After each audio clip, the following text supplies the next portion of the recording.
Welcome to Skijor Chronicles, the podcast where horsepower meets powder and winter adventure races into your ears. I'm your host, Steve Itel, and each episode we dive into the wild, exhilarating world of skijoring, where skiers are pulled by horses chasing speed, skill, and stories that stretch from snowy back roads to world-class arenas. Whether you're a seasoned racer, a winter sports junkie, or just here for the ride, saddle up, strap in, and get ready for wild race stories, epic wipeouts, tips from pros who somehow make this look easy, and interviews with folks who thought, sure, I'll ski behind that. I'm Nick Ehlenfeldt, born and raised Leadville, Colorado, 35 years old. Still live just outside of Leadville. Skijor pretty much my whole life. Are you a rider or a skier? I ride. Ride? Yeah. You ever skied? I did a couple of times when I was a little kid, and it wasn't really something.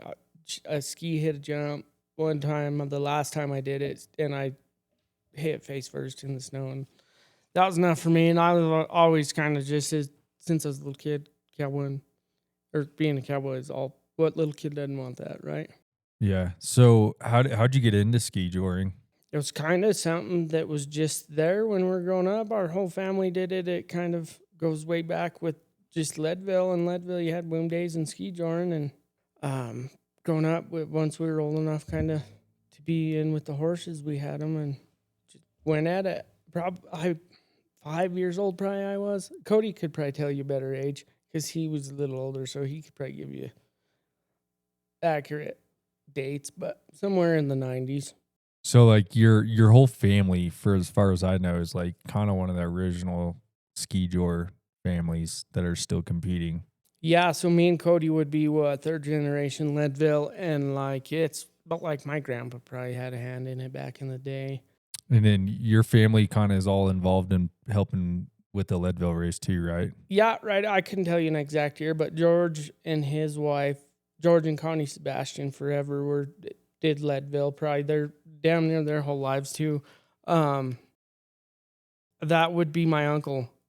Yeah, aunt and uncle. Connie is my dad's sister, and then George is by marriage, but just a hell of a guy. One of the best guys you'll ever know. And he died, 2 years ago? Nice. Your first race, you said, was when you were 4 or 5, so... Right, probably 5. So roughly 1995, give or take in there? Right in there, yeah, somewhere 95, 96-ish. Yeah, had to be. And you were riding a horse in Leadville, pulling a skier at 5 years old. Yep. There was probably, 6 or 8 of us that did the whole thing, and a handful of horses, handful of kids, yeah. And when you were that young, was it just Leadville that you guys did, or were there other races that you were going to as well? We went other places, Four Eagle for sure. Avon put one on, but I don't know if we as kids did that. I think Frisco did one back in the day. And that probably would have been like local to within not very far. Back when you could hit like 30 within 30 or like 5 within like 30 minutes of Summit County. Yeah. And it was simpler time kind of. Simpler. What do you mean by that? Just kind of to put it together wasn't as extravagant or nothing, everybody, it was probably less competitors and pretty quick and easy. And there was more people around that did it kind of. Right. Like a little bit more backyard barbecue status, yep. Not these big shows that we have nowadays. Yep. Yeah. And like there was the guys running around building the courses that just lived for it. And like, like authentic skijoring. Yep. Like Paul Copper would probably be the one around now, or like them dolls could give you some good history on it. They know it real well. Who else? Like Tony Fox goes to Leadville. He give you some good Leadville or skijoring history, goes way back. And there's a long old list of the people that aren't doing it anymore. There's still a handful around, but not very many. Yeah. From back when we were starting, I mean, we've seen it turn over a couple of times just in our young lives, with the competitors and the races that come around and the evolution and all that. I mean, it's been a roller coaster for it. It's been highs and lows the whole time I've watched it, Right. So your first race, thinking back on your first race until now, what do you think's been the biggest change in the sport? Oof, man, it's changed a lot. You'd almost have to go, shit. It's a different game. Yeah, not the same. No, and like the competitors and the races have all turned over.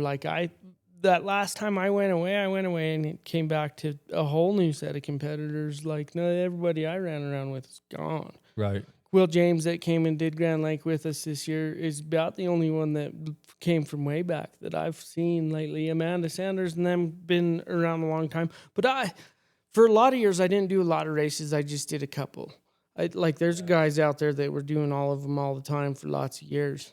And I did. Over a long period of time, I've done a little bit of it every year. Nice. I never hit it real hard and really traveled around a whole bunch ever. Yeah. It's always been fairly close by. And some years I'd hit up maybe 4, but not near as much as some people go. What do you think's been the biggest change in your hometown race in Leadville over the years? Man. Like, were the sidewalks full when you were 5 years old? Do you remember? Yeah, I've seen the streets full and not as full. I mean, that's come up and down forever. Like this last year's most people I've ever seen in Leadville that I remember. Like I looked up one time doing the start there, boy, and they were clear up the hill. I was like, holy shit. Like it was pretty impressive. So that's changed. I mean, it's got more popular. I mean, it's a spectator sport, right? And like we're better than the sidewalk like that to watch it. And it's always been a hit because of that. And it makes it more intense as a competitor as well. So as a local, do you, I mean, I'm sure you talk to everybody. What's the consensus in town there? Does people enjoy having it come, or does it kind of become like a burden now because it's gotten so busy? I'm sure it gets a lot of criticism for sure, but it's just been there forever. And like pulling off Main Street would probably be a little safer. Could be, I mean, but is it really? Skijor's pretty dangerous in itself. Like, if you don't know that, I'd kind of walk away. It gets plenty of criticism, but I think it's popular enough and it's enough of a show, especially these days that the social media got a hold of it and it went like, it's one of the coolest things now that I've seen on social media. Yeah, like we walked into a party last night down in Denver, and one of our friends, he walks up to me and he's like, dude, I just saw you on TikTok. He was like pulled up and it was like you coming down the street and it was for sure you. And I was like, yep, probably was. And for years, you always wonder, like, imagine how many pictures are out there because of places like Leadville where it's lined like that. And like, shit, people got cameras everywhere. So the organizers and everything have turned over. They try to keep the rules the same. And what's your thoughts on that? Do you think there needs to be some like adaptions, to keep up with kind of where the rest of the sport's going, or you think that it's cool to stick to their roots? I could argue that both sides. Yeah. Because I always kind of do. That's a tear for me because like I grew up that way, so like I'm all right with it. And like then again, it's sometimes you feel like you get robbed because of it. It'll piss a guy off for damn sure. You go drawing just nonsense there, and that's tough. That needs to be somewhat regulated, but across the whole sport, I think we're going to run into that, and we already have. That's going to become a big issue moving forward with the sport just because of the fast growth of it and the amount of active folks that just think it's cool and want to give it a shot. Are you talking about the draw match thing, or what are you talking about regulating? Or are you just talking about the whole sport in general? Right, you can't take somebody that just has never done this before on a set of skis and send them down a track. If you want to do that, you go match them up with somebody that never did it on a horse before, and that's fine. But I don't want to be drawing that skier. I'm not going to put this horse down the track, or I don't like to. So that's where it aggravates folks is you're drawing. You're talking about Leadville's match draw rule and drawing someone that their first time doing it was 30 minutes ago behind another horse that they came with. Yep. Yeah. So you want to do a fair match draw like that. It's got to be sport skiers and sport riders. Right. Only. Right. And that makes it fair and interesting across the board. Then it's competition. You mix in a bunch of goddamn rookies and now it's a pain in somebody's ass. Somebody's getting getting screwed that's traveling around. Because there's what, 40% of us, 30% of us that are true competitors out there doing it. And then you have another percentage of the field that are people that care less. Or they do one a year, right? It's just a spectator sport for them or a novelty sport. Right, so they brought Joe over here that's seen a set of skis a few times, so he's going to come try it, and then he goes in the draw, and I get him with this horse that I've been trying to get Skijor all year. Right. Yeah. I mean, it sucks as the horse riders. I mean, you and I both know it's like, man, we spend so much time and money in putting in these horses, and then you go get some dude that makes it 10 feet and gets ripped out of his skis because he can't even handle the speed. Yeah, that's the unfair side that I digs in my guts, and it always has. As far as I can think of all the races in the U.S. right now, I think that's the only race that still does like the match draw the way that they do it.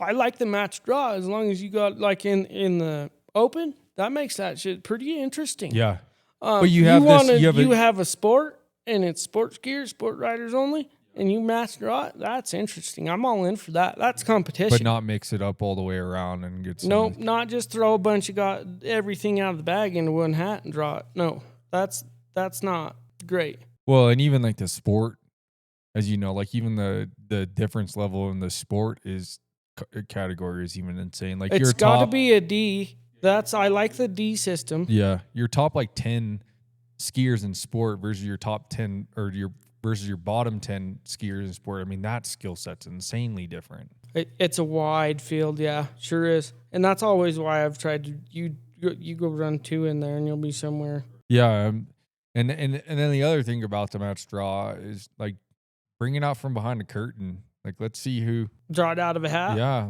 do it in front of us, because then we know that it's not getting rigged. Because that's the biggest thing that everybody like, oh, that's rigged. Like that guy drew that guy again and again and again, and like, no way did so and so get matched with so and so. You know, like that's not fair.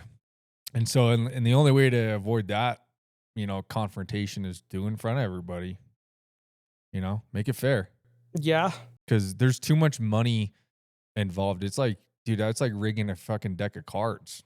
Is basically what they're doing when they do it behind closed doors like that. It's like, man, if you did that shit in fucking Vegas, you'd be taken out back and disappear. Right? I don't even really care because it's always just been a sport for me, and like you're not in it so much as like the money. You're more in it for the pleasure and the camaraderie. And right, guy likes to win and win some money. Like fuck yeah, we're out there competing for sure. But I've settled down a lot too. I used to raise a lot more hell than I do these days. So I think a little harder, and I still don't think very hard. So I just try not to play the politics, because I've seen them played, and some of this shit's all repeat of stuff that we've been the competitors go through over and over again. Yeah, just like a cycle. Wash, rinse, repeat. And it's just the politics of it, and it'll float with it and evolve and change, and it will be different problems there's already different problems that we bitch about now that we didn't have 20 years ago. I try not to get too heated about it, but yeah, you could sit there and argue both ways. It's where do you want to set your head on what side of that? But like it could be a hell of a lot more fair than it is. With the match draw and getting shorted with a bad skier, they got to be qualified to match draw on a fair deal. Well, and I know people that like that's the whole reason why they, you know, pretty good talented skijor riders and skiers, they won't go there because of that exact reason. Pull the curtain, like it would make a hell of a lot more people feel better. Yeah. Like I could give shit either way, but like because it's gonna grow and when there's money involved, it gets more serious, and then you start adding some money and some other things to it. Now, like people get emotional when you throw like couple hundred. Yeah. It's not like we're gonna make enough money to like make a living doing this. And we went places and questioned it too, because being unfairness as competitors. So I'm a competitor. I don't really put on these things. Never really have. So I'll bitch from the competitor side, right? But yeah, we fought at other places too with it being like rigged. And who knows if it is or it isn't, but goddamn, a guy could definitely point at it and be like, what the hell's this? Yeah, it's a little too suspicious. Right. Which, politics, Skijor. Everybody's got to have something to bitch about. So you mentioned you left the sport and came back. Why'd you leave? Why'd you come back? So I have a couple of times went away from it. I don't know exactly, but I'll give you kind of the short skinny of it. Cliff notes. Yeah, so we left. We moved away from Leadville when I was like 12, and I lived in like northwestern Montana from 12 to 18. I moved back to Leadville, and I didn't have horses anymore. So, I was probably 20, early 20 somewhere. And Sherry Graham was bringing extra horses to Leadville just to have some more around. So I started back riding one of hers for like a couple of years. I did that. And other than that, I didn't really do much with horses during that time. But like then I think I went and bought one of my own. I would have been probably 23. It was this yellow horse. He was actually really good at it. And Skijor him till I was 28? No, I'd have been 29. And then I think I sold him, bought some youngsters and ran them once. It wasn't a very good deal. We'll get into that if we do. And then left and went to go learn how to shoe horses, and then it was four probably years off to build my horseshoeing business because I was going out of Colorado to kind of do some apprenticeship and kind of figure it out. So that took a few years, and then I came back 23 and bought a couple of horses and went and did a handful of races in 23, and then 24 I bought 2 horses just for Skijor, and then Skijor them in 24, and that went pretty good, and now here we are. What did you notice the biggest change like from when you left when you were 12 years old and coming back till now? I wasn't paying nearly as close of attention then in that time gap as one would think. So I don't know. It didn't change much. Kind of. I came back and did Leadville a few times, and I was in my 20s, so I was partying. So it was fucking same exact thing I ever remembered. Because as a little kid, I didn't know much. I mean, I knew that I was going to go do this today, and I could win me a medal, and I didn't know the skinniest trophy. Yeah. Yeah. So from then to then, I didn't really. So basically, you're saying like in the 30-ish years, this sport hasn't totally changed. It's kind of stuck to its roots. Leadville is the closest to the roots, and like that's kind of my deal with it across the board that I'd like to see people try and watch out for is you got to kind of keep it authentic. Somewhere does, right? So just kind of keep it authentic across the board. If we keep that in mind, we'll stick closer to. It'll stay more grounded. Yeah. Yeah, I think that's a deeper subject in itself. All right. I think what's going to happen is everything's going to, over the next, 5-10 years, everything's going to get kind of crazy because we're all trying to put on these big old extravagant shows and bringing all this money and all this stuff to the sport. And it's going to like kind of get kind of stupid there for a little bit, and then it'll kind of level back out and come back down, and it'll find like a happy medium and think of where skijoring started to where it is now. Right, because I kind of picked my races. You call me 90 or whatever, but I like by the hometown quality. I like it kind of quiet, and I always have. That's like it's how we've always kind of picked them. That's where we've went. Try out the little hometown deals that are. You like the. You know what I mean? Yeah, you like the more like authentic small town. Kind of laid back, yeah. Yeah, not like the huge, not like the big skies and the. No. Yeah, you like the easier going ones. Easy going kind of deal. Yeah, and that's just because who I am. Yeah, I like a mixture of the two. I mean, it's definitely like your Meeker and your Craig. Like those backyard ones are fun, but then it is also cool to like see like Ridgeway and Leadville and see like those huge just production races. And I love doing Leadville. Always have, always pray will. Yeah. But that's rooted there. Yeah. That's it. I mean, it's your backyard. Yeah. Kind of have to. There's nowhere else that'll give you that feeling, and like the feeling of doing it never changes. Never right. ever has lost the intensity. recapping kind of your 2025 season. So this is your second season back, kind of full time again, and Yeah, from that long break I took. And you hit up 5 races, and you did Pagosa Springs, Saratoga, Wyoming, Craig, Colorado, Leadville, Colorado, and then Grand Lake, Colorado. And we were just sitting here talking a little bit ago, and you said you're kind of just right there in the money, but not quite in any of the money at all the races. Yeah, we kind of played right there. We were kind of top 5 all year, but just out. Yeah. With kind of both of them horses, especially in the D's, they were kind of right in there. Doing good, doing everything they could for starting out some fresh horses, because I've had some wrecks on some starting some brand new horses. So like to have them go in there and do well and not have problems and be consistent and get faster, because they always get, when you start them, they'll get faster over a season a little bit. They'll find their groove. So I was happy with it. And Cody skied good. Cody did well. Cody won some money running around. So it was a good year, but just out everywhere. And it happens. It's happened to me before. So you had the same skier at all 5 races, Cody, and then Trace Cox, I think. Who did he do all 5 with me?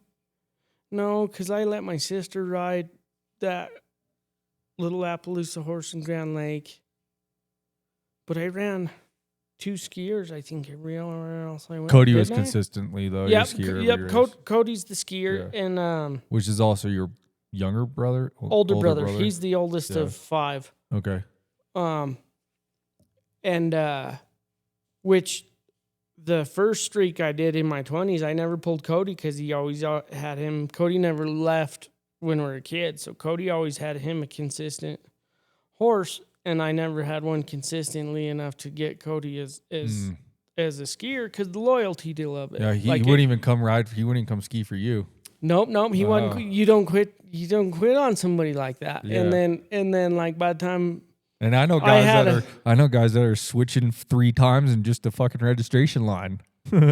There's some, and it's old school. There's some loyalty there with the skier, and I believe that like you gotta. It's a team deal, boy. You and this whole boy should be probably pretty tight, or not. But like I've always that kind of idling skier that you got out there that's not always full time. I've had them come and go, and I've always, like, you find good dudes just tripping over them. So, like, but I didn't have Cody because of the loyalty deal of it. So it was kind of special picking Cody back up because I called Cody, because I was going to Arizona in 23, and then some of my housing arrangements kind of fell apart. So I just said, fuck it, last minute, and went out and bought, I knew where there was 3 kind of dude horses hanging out. Shit, they're cheap enough. We'll try them out. And took them and started that. And they did all right, actually. Me and Cody won some money on one of them. He kind of liked to rear up, so he wasn't good in the start, so he went and did something else for a living. So this year, did these 2 horses that you ran, was this the first year you ran them? Yep. They were brand new this year. I bought them kind of for that deal, and they do everything else I do too, but I went out and bought 2 more to have to do that with. And, yeah, they did well for horses starting out there, and they're nice horses, so they'll do all right. You're going to run them again this year then? Yep, same 2. Same 2? Nice. Yep.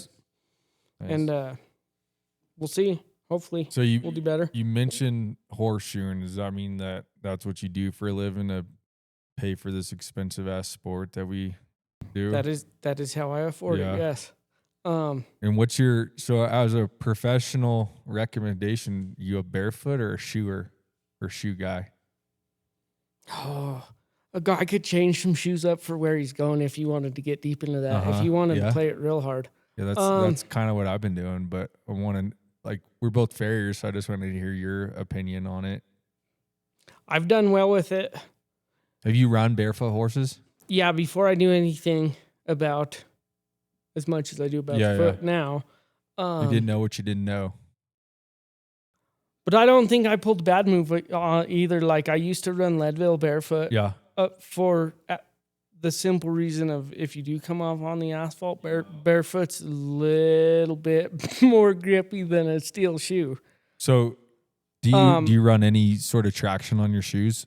No, and so you're just running steel rim shoes in the snow? Yeah. Wow. This last year I did. I'm changing it up a little this year. Because that could be sketch. I put a little bit of boreum on the heels. Just a touch. Yeah. Just enough to because have. you can over traction a horse real fucking fast. And in fact, there's a horse sitting in my yard that's kind of my theory is he was a little over tractioned and catastrophic failure. But you almost need it just because of the getting around factor of it more than the racing factor. It's not the tracks. It's not the tracks where you really want the traction anymore. We're getting so much better at building a good quality, safe track. It's literally like from the track to the parking lot to the trailer, back around. Like that's where the danger is. Because I mean, some of those fairground parking lots, man, there'll be an ice rink, and if you go on a horse barefoot or shod, you're going to go down if you don't have any sort of traction on them, and it's fucking dangerous. Oh, the ice, yeah. And I hate it. I big old fear of that. And I threw some of them carbide tip nails in. Like, I didn't use them as nails, though. I just put them in the holes and used them like rivets. Right, yeah. But I don't know if they held up the blank holes. Yeah, I don't know if they lasted very long. But for the ice trick, they might do for a minute, but you go walk, they'll wear off. I don't think they would last the duration of a set of shoes. Snow pads in the front usually. Yep. Yeah, I run basically it's a snow pad, but it's a hard, like almost like a plexiglass type of pad. So I actually get some protection up front too. And then I'll run like a rim pad or a popper pad on the hinds just because we live in the snow, 9 months out of the year too. So it's not like we're going from Denver up to the mountains. It's like our horses live in snow all the time. So I try to at least give them that. And then, I run little baby studs for most of the races. And then I was switching up even studs depending on what the track was 2 years ago. At Leadville, I knew it was going to be deep. So I ran some thicker studs, but if it's a real firm track, I won't run that big of studs, or like they're just barely sticking up over the shoe, like just enough, like to where like ice or catch, just enough. And it's impressive if anybody. I mean, I've done a lot of studies on traction on horse shoes and stuff like that, and it's impressive how little traction you actually do need. Right, and see, I'm not that deep of a farrier into it. Like you're more educated on that, so like I almost don't do a lot of the traction deals on my horses, and like I'll put some boreum on and some stuff for some other people. But I hurt one horse in the feedlot, slid off of some ice on some concrete with some heel studs. Oh yeah, you just crank on their collateral ligaments, you just trash them. Yeah, and he wasn't really right ever after that. So like I've stayed to where when I do it, it's pretty, especially on my own, it's real mild. Just more because I don't 100% certain on the damages that you could or couldn't cause. But I agree with you. You have to have a little bit of something more just for the whole environment of it. It's wintertime and you're riding these bastards. Cause I had a horse that came out of a horse trailer and it, like, I didn't realize it, but I was like barely on like this puddle that was frozen solid, and my horse came out and slid, and I was like, well, shit. And like, luckily it was it was before racing season, so it didn't make a big deal yet, but my horse was instantly lame. And I was like, fuck, man, like I could have just ruined that horse. Oh yeah. Over a puddle. Yeah, that I wasn't paying attention because it was a little covered. It was a dusting of snow on top of it, so I didn't see it. So it was like really slick. Ooh. Yeah. And it was dark. I was unloading horses in the dark. It was just bad. It was bad. I guess this year I realized, I've known of you for a few years just because we kind of worked the same areas, and then got to know you 2 years ago in Craig. You're having some truck problems. Oh, yeah. Alternator's taking a shit. Yeah, and I knew it was all the way there. Yeah, and I had just got back from the hospital, and I was on crutches, and I saw you with the hood open, and I was like, hey, stop, let's help him out. I go, he's got a forge on the back. He's probably a farrier. Right. And I got out and started talking. Be cool, yeah, right? Yeah. And I was like, got out and started talking to you, and you're like, oh, I'm Nick. And I was like, you live in Leadville? And he's like, yeah. And I was like, damn, I know who you are, but I've never met you. I knew you were around over here too. Yeah, and then I'm like, I was hobbling out in that muddy ass, slick ass parking lot with my crutches. And you're like, oh, my alternator's dead. And I was like, oh, so we jumped you. And then ever since, we've pretty much stayed in contact. So I guess you could say ski-joring is how we officially met, but we knew each other. Yeah. And then, so that was 2 years ago. And then this last season, lo and behold, Nick had another truck problem. Fuck yeah. Oh, and I was fighting that. I fought that. I worked on that. And that was a different truck. Because the first in Craig was your two-tone, and then this one was your tractor. Yeah, in Craig, I was good. I knew what was going on. I was going to the parts store to get me a new part and put it on a set. No, this year was my semi, and I fought that problem like up until I left, and thought I was good to go, boy. And here I come rolling right at the bottom of Rabbit Ears, shittiest spot you could stall out into, and that truck quit on me. And then talk you through, because I just heard the stuff through the secondhand, stories of, but Duffy ended up pulling you. Yeah, so that thing shit out. I flipped the hood up. I was trying to find something to make it start, and then Duffy happened to be not far behind me. He went up, came back, turned around, and I had enough air in my tanks to let the brakes off. I'm like, you're gonna have to pull me up here to this wide spot, and this is a small single axle semi with like a 43 or 45 foot living quarters trailer on it. With I think I had 3 loaded too. You did because you were bringing a horse for your sister or something. Or oh no, you had your girlfriend's horse in there. There was you had your 2 race horses and then your girlfriend's horse. It was full, yeah. And so Duffy hooked a strap up, put his little Ford or Toyota. Tundra, it's a right? First gen Tundra, like a little. Yep. Like just put it in 4 low bud and fucking ease it up, crawl it up the hill into that wide spot, and I'll set the brakes and we're fucking good. Because it's I know exactly where we were, because right on the incline, on the corner. Yeah, like 3 hours before you were there, we had pulled over there with our rig and we're taking that's where I always stop to take a piss if I'm, right there. 150 yards from that, dude. Yeah. Like, and almost. It's a good little incline up that. It's not like it's flat.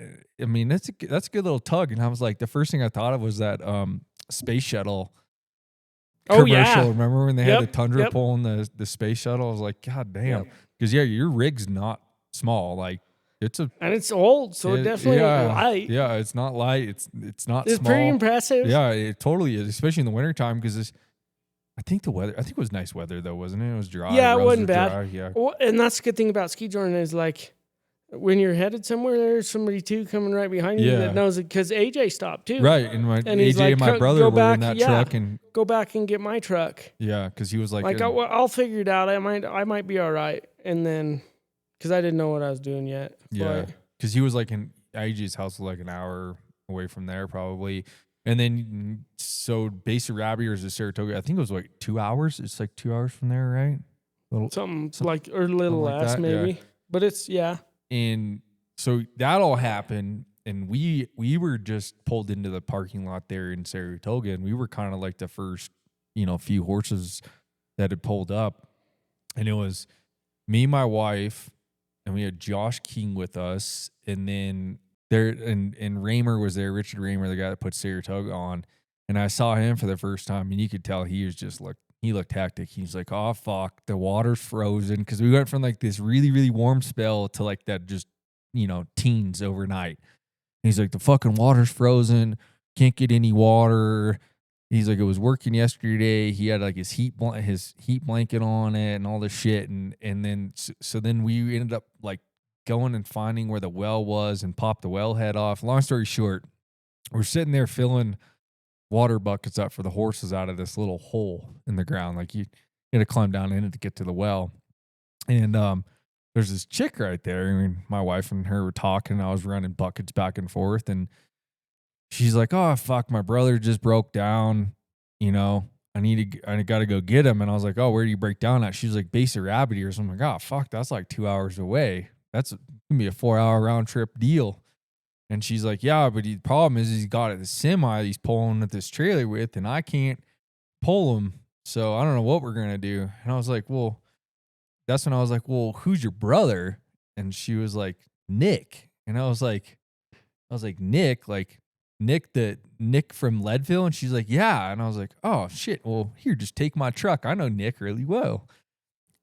And so she's like, no, I don't want to do that. I was like, no, trust me, take my truck because I know how big his rig is, and my truck's probably the only one around that could probably pull it.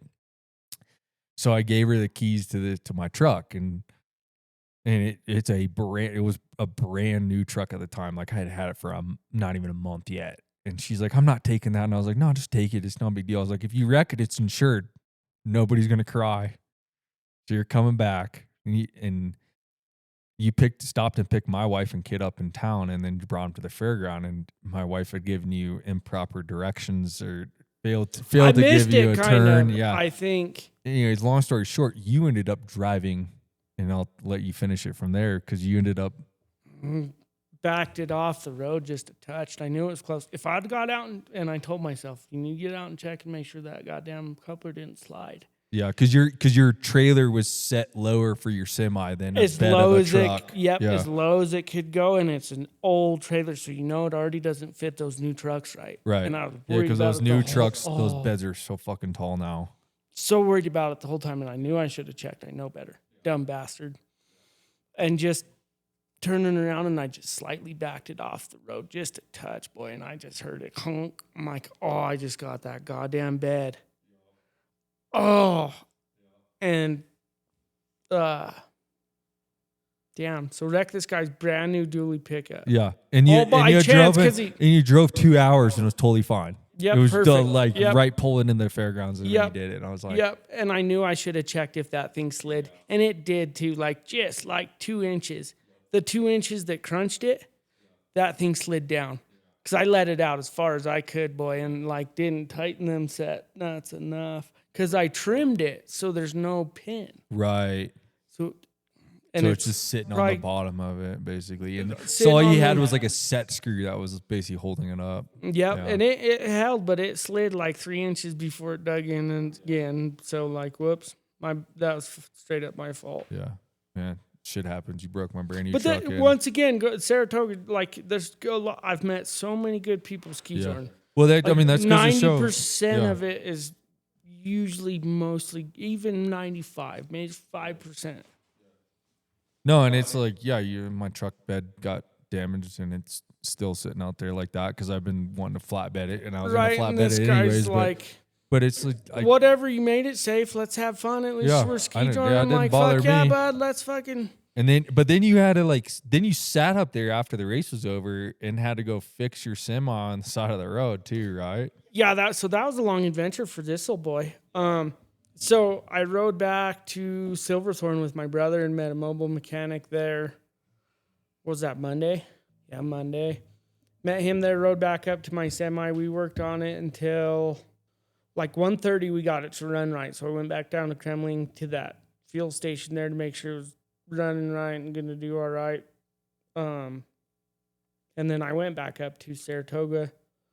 Went to sleep for a couple hours, woke up, and then loaded my shit and headed home. On Tuesday or when? Yeah, it was Tuesday. But yeah, so I got back up there probably 4:30 in the morning, Tuesday morning. And then, because the following weekend was Craig, right?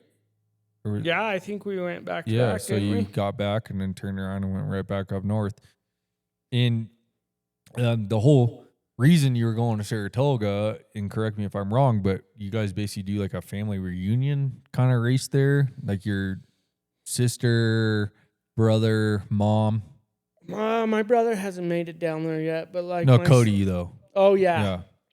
Do a little my sister and my mom like to come down from Montana for that one and have for a couple of years, so it's a pretty fun spot to go hang out, and there's nobody around, so we go to the house and hang out up there, and then it's a pretty good time, gets us together for that one. And then Leadville, but then we all don't live together. And when your sister didn't go to Leadville, did she? No. Yeah. And then you were supposed to go hit a race or two in Montana, but then snow conditions didn't work out or something. Or yeah, I was getting ready to leave for Whitefish, boy, and the snow was fighting me, and it just started kind of to fold up, and then this weather in Montana was shit, and that's a long old haul up there. So I just pulled it on that. I'm like, it's pushing You too listen to hard. that little voice in your head this time? Yeah, I'm like, yeah, this is too much resistance. I ain't going to that one, boys. Yeah. Sorry. Yeah, so Leadville, and then you did, our race that we put on because we didn't know what was going to happen, and you helped me out a huge amount with that, just logistically getting that cattle trailer up there, picking shit up in my house, bringing stuff up. So, and then you did Grand Lake, and your sister actually happened to come down. We basically brought her back down to Colorado. Yep. For when that popped up, she Yeah. was ready to come back She came down. right down, yeah. Yep. And it sounds like she's going to come again. Oh, yeah. She'll make that one for sure deal. That and Leadville she wants to do for sure. Even if she just probably comes to Leadville. But she'll be in Grand Lake for sure. And that's a great little event, dude. That's the shit. I had a blast. Yeah, I think it's going to be even, hopefully it's more fun, bigger people. Like, it's, again, like you said at the beginning, it's like trying to stick to our roots. Well, we don't even know what the fuck our roots are because it's such a new event. Right? Well, and that's... You got to have the new events. Like, you got to have the evolution and all of it. It comes with it. That's just life, kind of. And that's... I'm trying to put the race on, though, from a competitor's standpoint. Like, if I want, like, the best race as a competitor showing up, like, dude, they had everything figured out. And I think if you can achieve that as a race organizer, you're going to have a good event because everybody's going to be stoked and happy. That's the right intentions. It's like it's like doing a wedding. Not that you've planned a wedding or not, but, you plan the wedding for, if you're doing it right, you're planning it in the best intention for your guests while still doing what you want, but you still got to take into account your guests. It's like just putting on a giant party for 20,000 people. No big deal. I've not put them on, but I know it's damn lot on a guy. Well, I'm going to lean on you. There's some folks. I'm definitely going to lean on you again this year to help put this on and probably get you into some pickup riding this year too. Again. And there's some paying it forward that goes with it too. For And sure. It doesn't matter where you do it, but you got to do a little bit of it, I believe. Yeah. Yeah, I mean, it was Skijor's the reason why, I got to know you, even though we worked together for years. Yep. And there's it's part of the camaraderie of it is. Yeah. I mean, we smashed each other's truck and I do it again. Yeah. Oh, yeah. I don't really want to be wrecking dualies like that. Yeah, it's just a pickup. I'm all right if I wreck my own shit. I don't. Yeah. Whoops. Well, the funny thing is, if you didn't do it, I probably would have done it between now and then. But the odds are, I'm like, motherfucker, this thing's brand new. I'm gonna still 10 points. It. Like I think I was like, because I got it very tail end of December, so barely a month old. But whatever. It wouldn't have happened if it wasn't new. No, it wouldn't have. It's not how that goes. It's a story. It's a good story. Yeah, though. no, it is. I mean, it's a story I'll remember for a long time. Yeah, and it's a hell of a chain of events to have it happen, lay out like it did. Like, along the way, it was just, I was meant to go Skijor, and here we go. Because I was just going to have my sister come get me and my horses. We were going to fucking Skijor. I'll see all this shit in a week or Monday. I was going to leave the trailer and the whole shooting match right there. I didn't give a shit. At least you got it fixed. Right. At least I got the trailer there. Yeah. Because otherwise I probably would have had to go back up there and grab it. Or got Raymond or meet me halfway with it. Oh, I wouldn't let that semi be down. I had Skijor to do bad. Yeah, that's true. That's the shitty thing about the sport, man. Is it's such middle of winter. You can't. You can't leave anywhere. You can't fucking work on anything. Because if you ever try to climb over in your truck in Colorado, Wyoming in the middle of winter, everything's frozen. It sucks. So you got to get in a heated shop or somewhere at least you can get some of the ice off of it. And then, the season's so short that you break down for a weekend, dude. You're missing out potentially 2 races. Yeah. Or the whole season, depending on how bad it is. But the beauty is if I broke down, I'd call you, be like, hey, come grab all my horses. Come get all my shit. Yeah. And there's help everywhere. Everybody's pretty helpful with it. And yeah, I mean, I hauled horses for people this year. Other people, I know tons of people that are hauling horses for people. So yeah. So that's got to stay there. Yeah. And it seems to. Everybody's pretty good. Yeah. I mean, but anytime the sport grows, you're going to get some of that trash that comes in with it.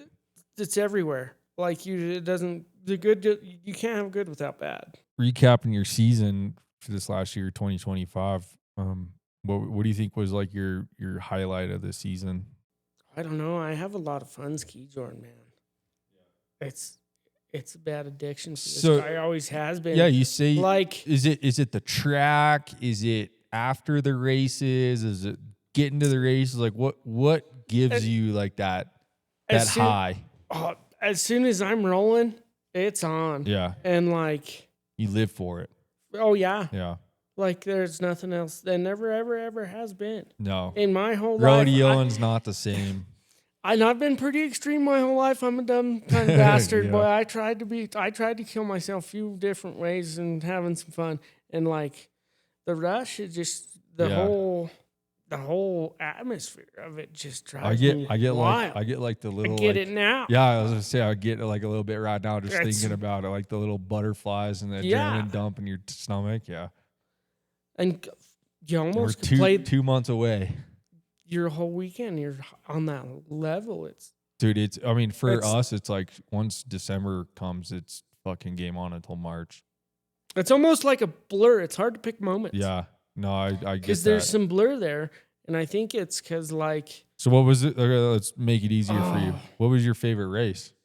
Ooh, I had fun at Grand Lake. I think just being the new deal, like I had a lot of high hopes for it.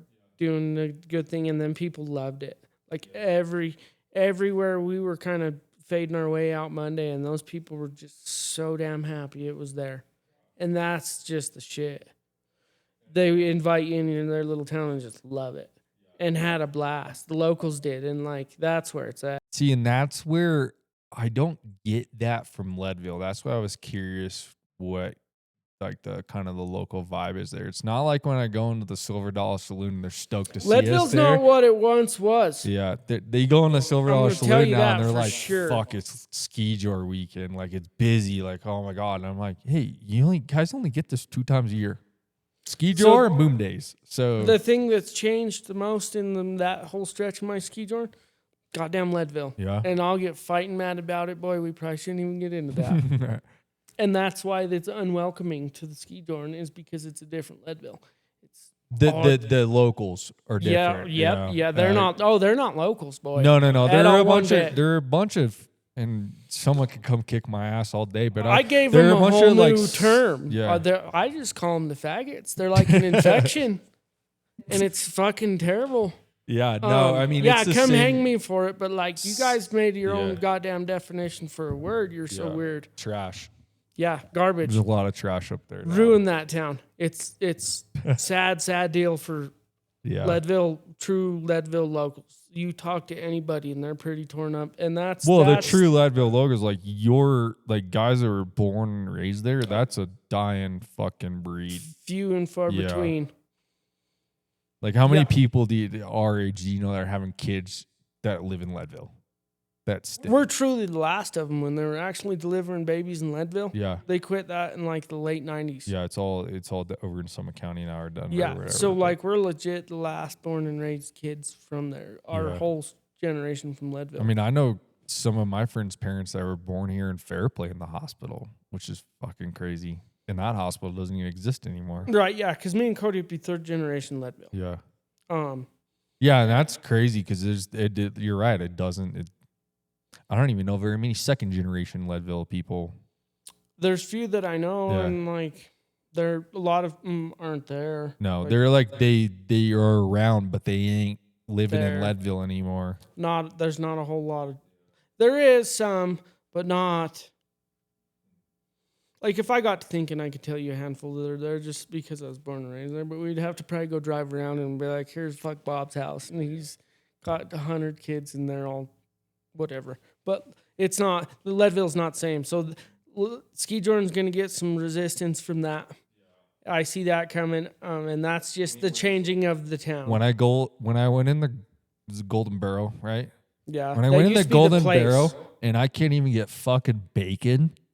What the fuck, dude? Yeah, that's when I was like, what the fuck happened to Leadville? Because we went in there too. We went on there. This was like probably 4 years ago. We went in there one morning, hungover as fuck on Sunday, and we just wanted like bacon, a cup of coffee, maybe some whiskey in our coffee, and some hash browns. And we went in there and we all sat down. We were like, none of us can even think, and we all are like looking at the menu and we're like, what the fuck is vegan coffee? For years, that was the place you went to breakfast when you were hungover and now, got fucking hammered again. Fucking vegan everything. I was like, the fuck is wrong with people, man? There's so much chemicals in this bullshit. It changed owners, but like, so for the worse, though. Yeah, I wouldn't really go in there, but the people that owned it before were Leadville locals. Yeah. And like that was where you went hungover. Dude, when I literally couldn't go in the Golden Borough anymore and get fucking bacon, I was like, yup, Leadville's fucked. That's it, yeah. It's gone to the hipsters. So that's rough. Yeah. Yeah, that's sad because that's an iconic fucking restaurant. Or was. It was. Yeah, was. Now it's for the vegans. In a fucking Skijor, dude. Like Skijor. We're all ranchers and we're fucking sitting here eating fake bacon. We had sat there for so long. We all got up. I was like, I'm gonna get my fucking cup of vegan coffee though. I want to know what the fuck this is all about. Right. Later, faggots. Yeah.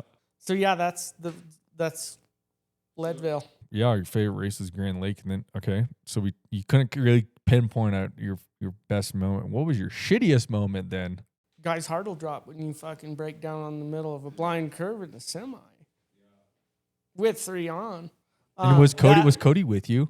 He was behind me. Okay, so you were. So it was you and your girl in there, right? Was she with me? I swear that was the first time I met her. She drove up there. Oh, okay. She was already there. Okay. She was with my mom. Oh yeah, okay. First time my mom met her too. I'm like, great. You're still together though, so yeah, it worked out. Yeah, but yeah, breaking down sucks. Yeah, always sucks. Oh, for sure. Yeah. But other than that, like it's kind of winds up a blur. Just because I don't know, I get so into it and like. You gonna hit kind of similar races though then this year probably? Kind of, yeah, about the same. You gonna try to get up to Montana this year? Yeah, if I can drag Cody's ass up there, I'll go. We're gonna try and do Whitefish up by Brandy, if the weather plays too, because I hate traveling when it's really, really. If I don't have to, right. So if it all lines up, we'll make one up there. Cool. Anything else you're looking forward to for next year?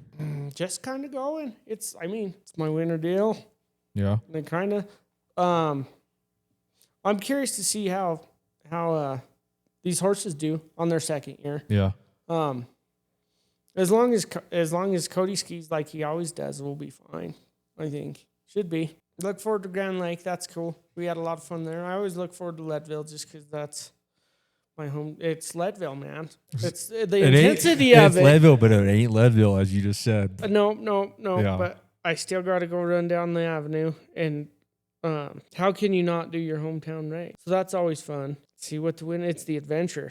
Yeah. Well, I mean, weather plays a big factor too. Like sometimes you got to call an audible like you did. And see how this. Hopefully everywhere gets snow like they need to put it on. Because last year we had a couple fall out because of that. That makes it. Yeah. You got to shoot from the hip, pick a new one. Yeah, we're sitting here in October right now, almost middle of October, and we're at 10,000 feet, and it looks like beginning of summer out there, and it's fairly warm. I mean, nights are getting cold, but we're not getting the snow yet like we usually get. It's creeping down the mountains up there today. Well, hopefully we get better snow for the racing. Yeah, because the last couple of years have been kind of rough on snowfall. Yeah. So just to wrap things up, like what's one piece of advice you'd give someone who's, new into the sport, looking to get into the sport, has horses, one thing to piece of advice to give them to help them succeed or kind of know your horse's limits before you ever even start looking into it, and like do your due diligence, talk to some folks, do a little bit of research, and like maybe try and practice a little bit. See how talk to. Oh, I usually just grab my brother and a rope and we'll go whip them around somewhere. And then I'll drag a keg around or something with a bunch of ruckus. I try to take my horses to town a little bit and rattle them. But there's really no way to totally reinvent running down a Skijor track. It's pretty intense. And if you think about it from the horse's perspective, it's probably really intense. Yeah, and that's what I try to tell people too, because it's like, you know, barrel racing, team roping, all your speed rodeo events, it's all done in a rodeo that you can control the environment, or you can repeat the environment and practice, right? Like you can back your horse up into a box 100 times. Yes. You can run steers, turn steers 100 times a day, and you'll prepare your horse. Skijoring, there's no place for us to go practice. Like officially practice. Like we can't back up into a starting line and go run down Main Street in Leadville on fucking December. Nope, not with 20,000 people. Yeah, right. With all the spectators and show things, flags, all of it. I mean, what I've done, and I wouldn't highly recommend it, is I'll just usually go get something, try and leg it up a little bit, and like have your basic, and make sure you can stop. Yeah. No, that's a big one. Stopping's huge. And do the things on, like, make sure you can ride your horse safely and at a dead run and stuff. But I usually just gotta make sure they're healthy well enough, and usually kind of mine settled enough to kind of go and run. But I did it with some colts one time, and that's not a great idea. I mean, and they weren't quite ready, so that was kind of on me. Because, like, I've seen some folks show up with some pretty nice younger horses that were well acted. But I'm no horse trainer either, so these were colts I did, so they're kind of shitheads. Just basic horsemanship stuff. Yeah. Ride your horse before you show up. Make sure your safety 101's there, yeah. Make sure your horse is in good shape and well enough and sound enough to be doing something that extreme. Try and figure out how to place yourself in the right divisions. Yeah. Well, and if you're new, you should always be novice. Yep, and just ask. Somebody will guide you along the way, and I'm sure they're in their Facebook pages and shit for all that. I'm the worst guy to ask how to get into it. I'm like, try it out. Hey. Yeah. So what's you had one piece of advice or tip for people with horses for like just keeping your horses comfy while you're on the road in the wintertime? No, I try to just, and I do it with mine all the time, so they do well traveling. I offer mine water all the time, so they like I teach mine kind of to drink out of a bucket when I put it in front of them. If they'll learn it, and not all of them will take it and do it every time, but like if you do it consistently, like mine will always take a drink out of a bucket. If they need some water, they'll hit a bucket if I walk up to them with it. Do you heat your water? No, I pack some water from home, like all the water on board's from home. So I do that like when we're on the road. But it's so hard because like... Dude, every horse is so different. Yeah, every horse travels differently. Comes back to what you said, though, know your horse's limits. Yeah. Because it's tricky, too, because like if you hit the extreme cold and shit, it's tough. Oh, yeah. Like, dude, talking to all the guys that are up in Big Sky this year, like, that was when everybody started putting tank heaters in their water. And, you know, horses don't generally like drinking freezing cold water. It hurts. It's like you and me drinking really, really cold water. It kind of hurts a little bit. So a lot of guys started putting tank heaters in with the little suitcase generators. If there's power right there, like I carry heated buckets and shit. A lot of guys started bringing those suitcase generators. And I think I'm going to roll one this year, too. Just throw a little tank heater in. I've been able to find power everywhere, but everywhere I go, I make sure my horse has got the good accommodation so I can park next to him, and then they're just set. Yeah, sometimes you can't always get power. Yeah, but yeah, it's not a bad idea. Like me and Richard were sharing one for a while that I packed around for years and throwing it in where you can. And then you don't have to mess with the chip in the buckets of ice. Oh, yeah, and you know they got it. Right, surely. Because that's always the first thing I got to go do at 5 in the morning is go, you know. Fight with goddamn frozen buckets, because that sucks. When it's 10 below. I just throw them in my shower room, but it sucks. Frozen ass buckets suck. The water tank heaters do make it easier if you can find power. But keeping them comfortable, I kind of know your horse, I guess, because it is different with everyone. Some don't travel well. No, they don't. And like I said, I have one that, I'm basically not going to try to run this year. I might run him like 1 or 2 races if I need him as a backup, but for the most part, I'm not going to bring him just because he does not travel well. Anyways, That's Nick Ehlenfeldt.